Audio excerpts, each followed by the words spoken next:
Hey, what's up guys, welcome back to another video. Today I'm going to show you how to fix YouTube stop working on your phone unfortunately.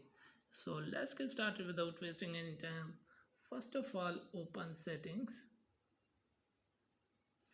and scroll down. Type on application manager.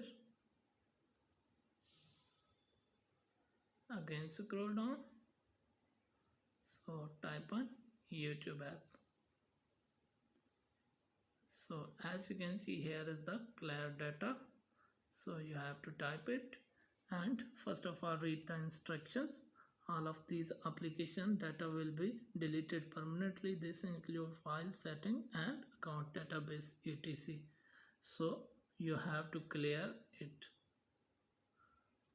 After clear, go back